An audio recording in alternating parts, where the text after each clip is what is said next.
Hallelujah, praise Lord.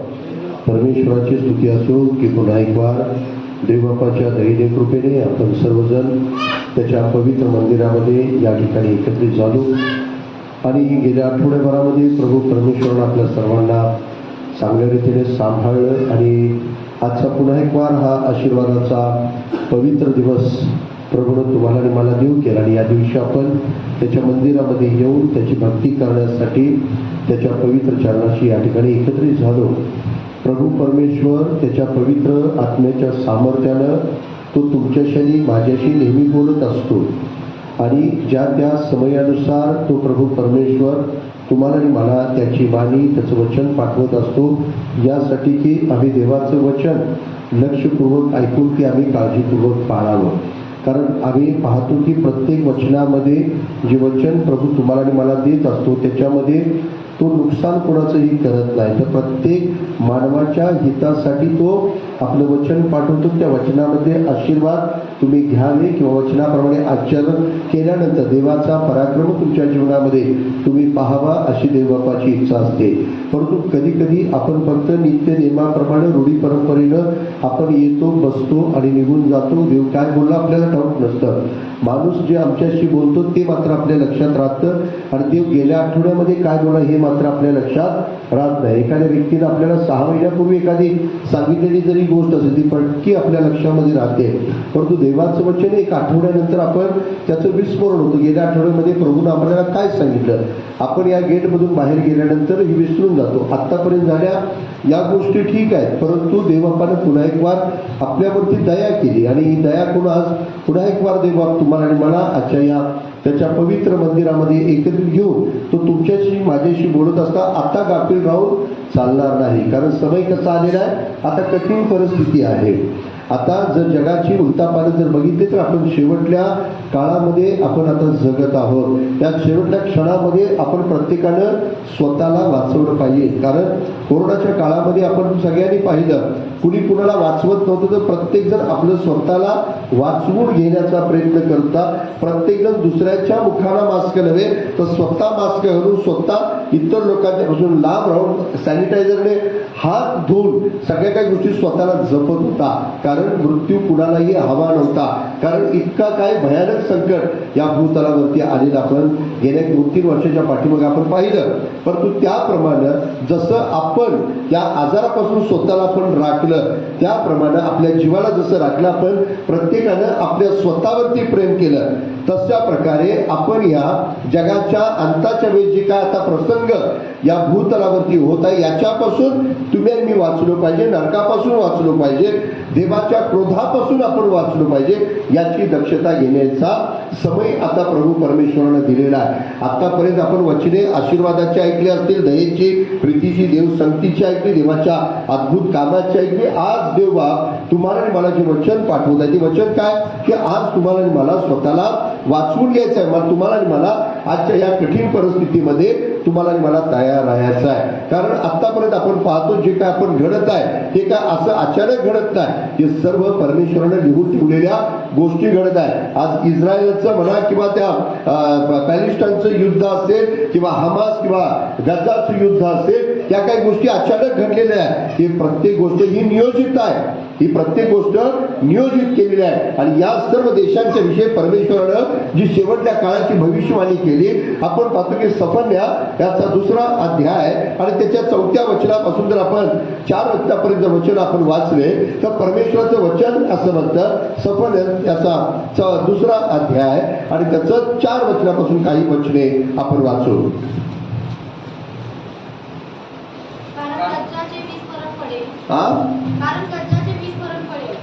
कारण कुणाचे विस्मरण पडेल, जरा वाचा परत एकदा.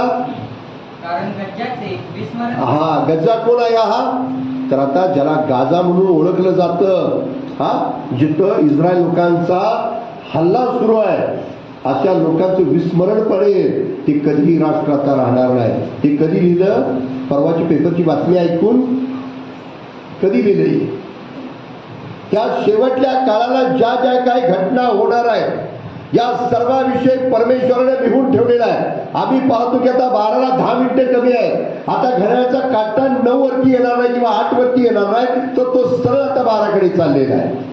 तशा प्रकारे परमेश्वराने या पृथ्वीवरती होणाऱ्या ज्या काही गोष्टी आहेत, या पृथ्वीची निर्मिती करताना या सगळ्या गोष्टी लिहून ठेवलेल्या आहेत आणि समयानुसार या गोष्टी आपल्या जीवनामध्ये आता होत आहेत.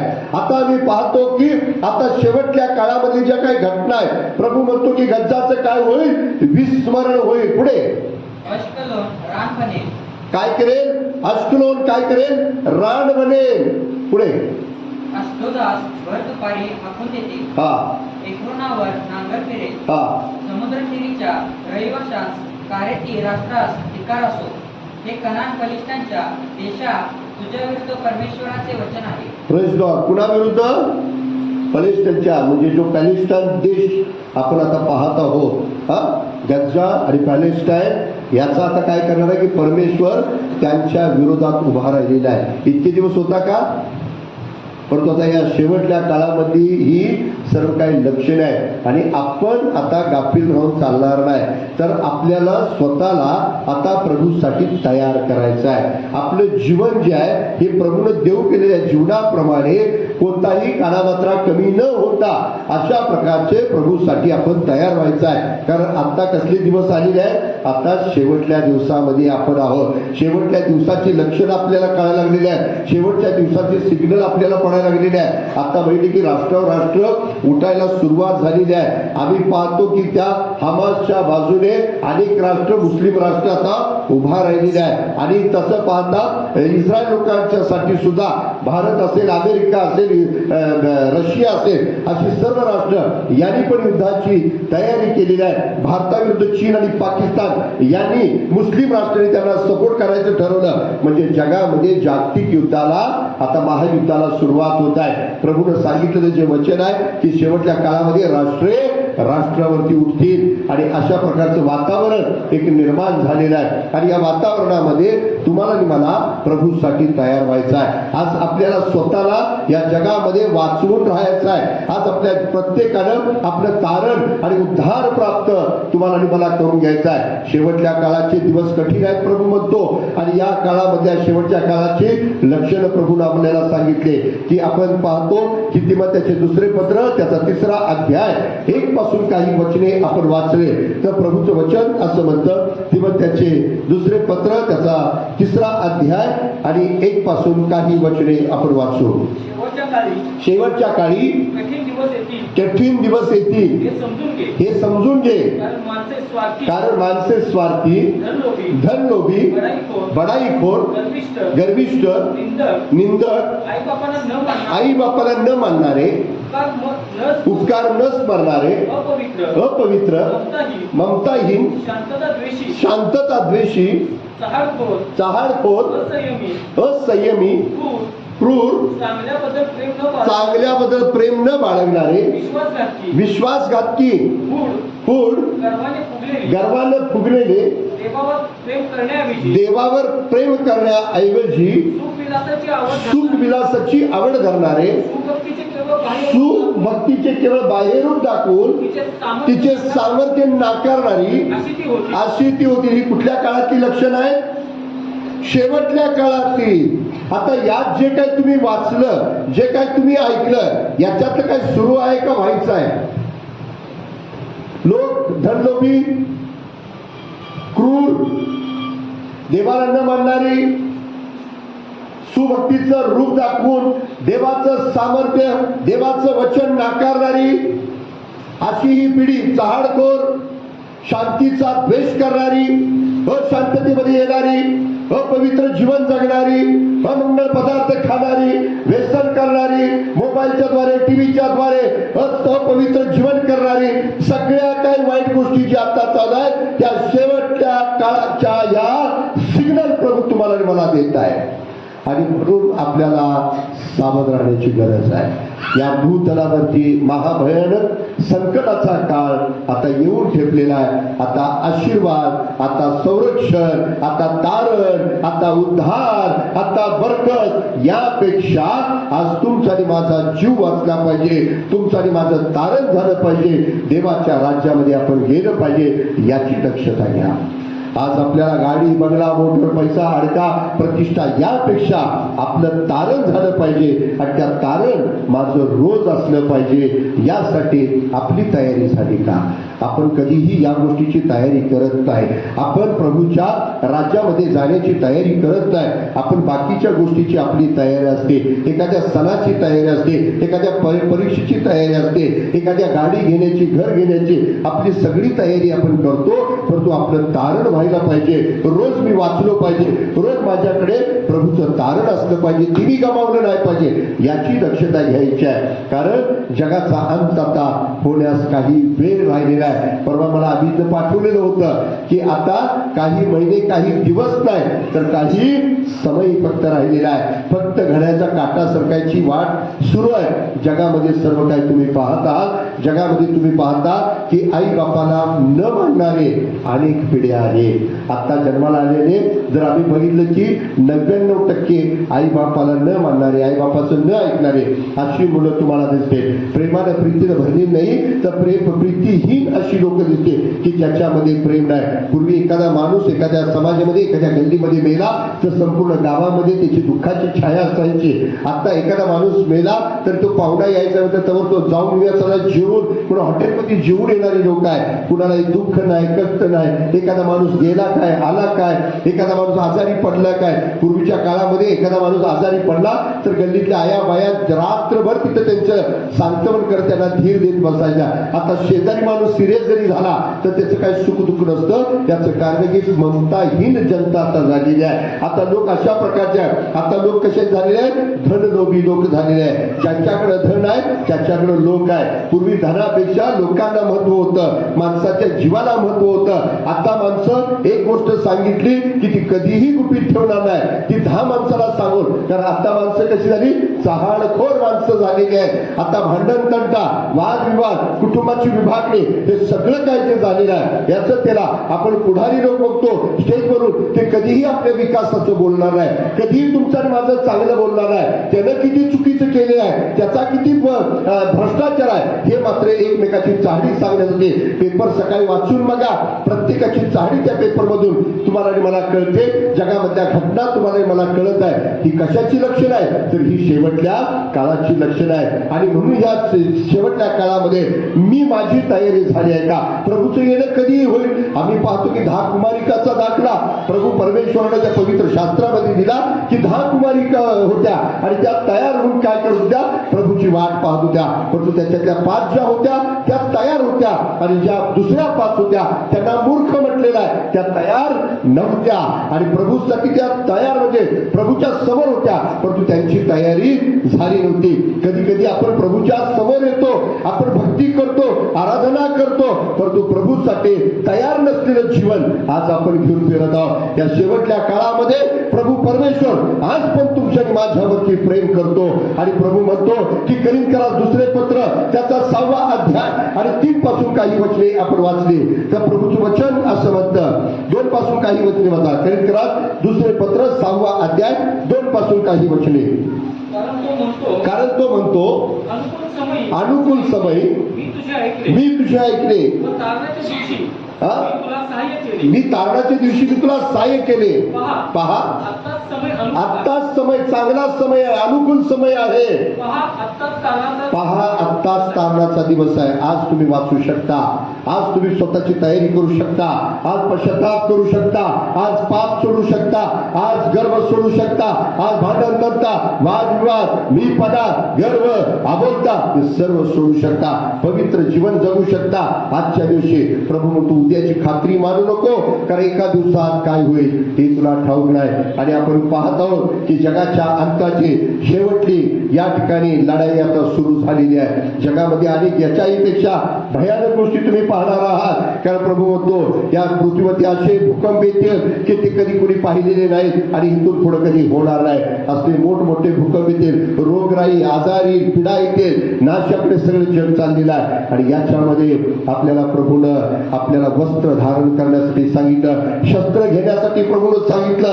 इफिसकरास पत्र त्याचा 6वा अध्याय आणि 13 वचनापासून काही वचने आपण वाचू. इफिसकरास पत्र त्याचा 6वा अध्याय आणि 13 पासून काही वचने आपण वाचू. या कारणास्तव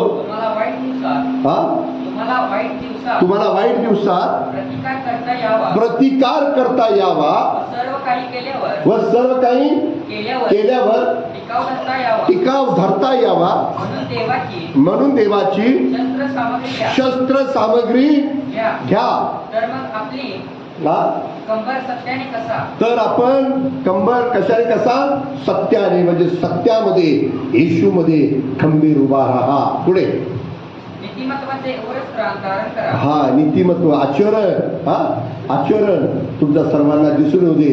तुमचं जे वागणं, तुमचं बोलणं, तुमचं चालणं हे कसं असावं, एक नीतीचं जीवन आपलं असावं. अनीती आपल्या जीवनामध्ये असू नये, पाप आपल्या जीवनामध्ये असू नये, लबाड असेल, खोटं बोलणं असेल, अशा सर्व गोष्टी काढून टाकून एक नीतीचं जीवन या शेवटच्या काळामध्ये आपण जगावं. पुढे शांतीच्या सुवार्तेने लाभलेली सिद्धता पायी चढवा. म्हणजे आपण जितकं होता होईल तितकं शांततेने राहा, असं देवबाप्पाचं वचन आहे. कारण शांतीचा अधिपती तुमच्या आणि माझ्यासाठी प्रभू येशू ख्रिस्त या जगामध्ये आल्यामुळे सर्वप्रथम आम्ही शांतीनं भरलेलं आमचं जीवन असणं गरजेचं आहे. देवाच्या वचनामध्ये राहिल्यानंतर आम्हाला शांती आणि आनंद प्राप्त होतो. पुढे आणि या सर्वांबरोबरच तिच्या योगे त्या दुष्टाचे सगळे जळते बाण तुम्हाला विजवता येतील की विश्वासाची डाग हाती घ्या व उभे राहा. ह्या शेवटच्या काळामध्ये आपण विश्वासामध्ये दृढ असणं ही देवबाप्पाची इच्छा आहे. आणि म्हणून विश्वास धरता कामा नये. कधी कधी आता तुम्ही बघणार की मूर्त्या उठून चालायला लागतील, मूर्त्या बोलायला लागतील, मूर्त्या चालत फिरतील, असाही समय येणार आहे. त्यावेळेस मात्र तुम्ही म्हणायचं नाही की हे कसं काय चालायला लागले, हे कसं काय बोलायला लागले. कारण शेवटच्या काळामध्ये याही गोष्टी होणार आहेत. त्याच्यामध्ये तुम्ही आणि मी विश्वासामध्ये दृढ असणं, घट्ट असणं ही देवबाप्पाची इच्छा आहे. पुढे तारणाची शिरस्त्राण व आत्म्याची तलवार म्हणजे देवाचे वचन, म्हणजे देवाचं वचन सदैव तुमच्या बरोबर असू दे. आणि तारण तुमच्या कपाळ मस्तकावर झळकू दे. लोकांना तुम्ही तारलेले लोक आहेत हे सदैव दिसून येण्यासाठी या शेवटल्या काळामध्ये आपल्याला तयार राहण्यासाठी आज या शपथ दिवशी प्रभू परमेश्वर सांगत आहे. आपल्याही देशामध्ये युद्धाचा कधी प्रसंग निर्माण होईल माहिती आहे का? आज आपण इस्रायलला पाठिंबा केलेला आहे आणि चीन आणि पाकिस्तानला इतर मुस्लिम राष्ट्र पाठिंबा करत आहे. की युद्धाचा काही इस्रायल बरोबर युद्ध करण्याचा काही समय ठरलेला नव्हता, परंतु अचानकरित्या आम्ही पाहतो की त्या ठिकाणी त्या सर्व विरोधकांनी इस्रायलवरती अचानक एका वेळेला 7,000 मिसाईल सोडले आणि मग इस्रायल लोक खडबडून जागे झाले की अचानक हल्ला झाला. अशा प्रकारची दुष्ट योजना कुठेही घडू शकते. आज गाझा जर तुम्ही बघितला तर पूर्ण नष्ट झालेला आहे. सर्व बिल्डिंग असतील, एक विरार म्हणजे स्मशानासारखी अशी परिस्थिती तिथं झालेली आहे. आज लोकांना खाण्यासाठी अन्न तिथं नाही, पिण्यासाठी पाणी नाही, लाईट नाही, औषध उपचार कमी पडलेले आहे, मृत्युमुखी लोक पडलेले आहेत. ते देश सोडून बाहेर निघालेले लोक रस्त्यावरती या युद्धाच्या माऱ्यामध्ये मरत आहेत. लहान लहान मुलं गेलेली आहेत, काही तरुण मुलं गेलेली आहेत. आम्ही पाहतो की इस्रायल देशामध्ये 40 मुलांची कत्तल झालेली आहे. स्त्रियांच्या उदरामध्ये असलेलं बाळ चाकूनं काढून त्या ठिकाणी त्यांची कत्तल केली. अनेक स्त्रियांच्यावरती शारीरिक अत्याचार केले, नग्न त्यांना फिरवलं. काही 200-160 लोक बंदिस्त करून आज देखील त्या अतिरेक्यांच्या ताब्यामध्ये आहे. काय त्या परिवारांना वाटत असेल, जी लोक एकतर व्यक्ती त्या हमास मधला आम्ही पाहत होतो की तो ऊर बडवून रडत होता, सांगत होता माझ्या घरामध्ये लहान लहान बाळ आहे, खाण्यासाठी अन्न नाही, मुलं रडतायत, मला कुणीतरी मदत करा, माझ्या मुलांना काहीतरी द्या. त्यावेळी त्या ठिकाणचं पाणी, अन्न, लाईट सगळं काही संपलेलं आहे. आणि असा युद्धाचा प्रसंग, कठीण परिस्थितीमध्ये आता ते लोक जगत आहे. अशीच परिस्थिती सर्व जगामध्ये निर्माण होणार आहे. आज आपण फक्त बातम्यांना ऐकतो म्हणून आपल्याला ते काही वाटत नाही, परंतु साक्षात अशा गोष्टी ज्यावेळेस अनुभवायला मिळतील त्यावेळेस मात्र आपल्याला येशू शिवाय पर्याय असणार नाही. आणि आपलं तारण होणं गरजेचं आहे. ज्याचा येशूवरती विश्वास आहे, ज्यानं शिरस्त्राण असेल आणि दूरस्त्राण असेल, वचनाची तलवार असेल, विश्वासाने कंबर कसली असेल, नीतिमत्वानं असेल, त्या मनुष्य तारला जाणार आहे. त्याच्या केसाला धक्का लागणार नाही, त्याला कोणत्याही गोष्टीची अपूर्णता असणार नाही. सर्व गोष्टीमध्ये प्रभू त्याचं रक्षण करेल. या महाभयानक संकटाच्या काळामध्ये वाचण्यासाठी प्रभू आज आम्हाला सिद्ध करत आहे. आजपर्यंत आम्हाला प्रभूने आशीर्वादाची वचने दिली, परंतु आज शेवटल्या काळाच्या लक्षणाविषयी प्रभू बोलतो. आज जे सर्व पवित्र शास्त्रामधून आपण काही गोष्टी पाहिल्या आणि आपण पाहतो की जगाच्या शेवट आता या ठिकाणी होण्यासाठी निघालेला आहे. जगाचा अंत जो आहे तो आता थोड्याच वेळामध्ये होईल असा समय येऊन ठेपलेला आहे. आणि म्हणून प्रियानो, आपल्याला स्वतःला वाचवा, आपल्या मुलाबाळांना वाचवा, स्वतःचं जीवन वाचवा. आतापर्यंत केलेली भक्ती, आतापर्यंत केलेल्या प्रार्थना, आतापर्यंत केलेले दान धर्म, आतापर्यंत केलेले आरोळी, आतापर्यंत केलेले प्रभूसाठी काम, हे सर्व गोष्टी आज आमचं तारण झालं पाहिजे. आम्ही वाचलो पाहिजे, आम्ही देवाच्या राज्यामध्ये गेलो पाहिजे. या महाभयानक संकटाच्या काळामध्ये तुमची लेकरं, परिवार या सर्वजण या ठिकाणी वाचली पाहिजे.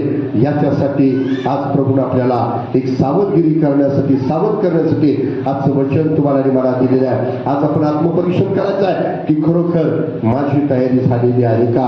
मी ते नीतिमत्वाचं उरस्त्राण धारण केले काय? तारणाचं शिरस्त्राण धारण केले काय? वचनरूपी तलवार माझ्याकडे आहे काय? मी विश्वासामध्ये ती विश्वासाची ढाल मी माझ्यामध्ये घेतलेली काय? शांतीचे मोजे मी माझ्या पायामध्ये जोडे घातलेले आहेत का? मला स्वतःला पारखून बघायचं आहे. याच्यामध्ये काही कमी तर नाही ना?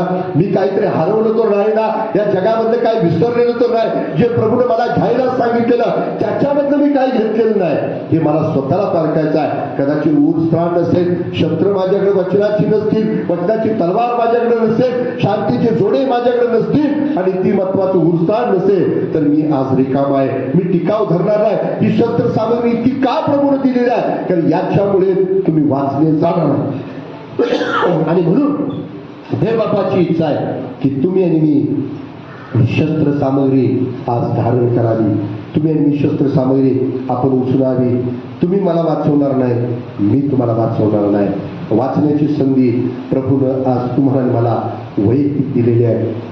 आणि म्हणून जे तयार होते त्यांच्यासाठी प्रभू होता आणि जे तयार नव्हते ते मात्र दरवाजाच्या बाहेर होते. 10 कुमारिकेमध्ये ज्या तयार होत्या प्रभूसाठी त्यांना आत घेतले गेलं. आज माझं जीवन प्रभूसाठी तयार आहे का? मी जगासाठी तयार आहे, परिवारासाठी तयार आहे, कामासाठी तयार आहे, काही तर जगातल्या गोष्टी करण्यासाठी माझी तयारी आहे. उद्या येणारी परीक्षा असेल, पेपर असेल, या सगळ्यासाठी माझी तयारी आहे. उद्याच्या सर्व गोष्टीची तयारी माझ्याकडं आज आहे.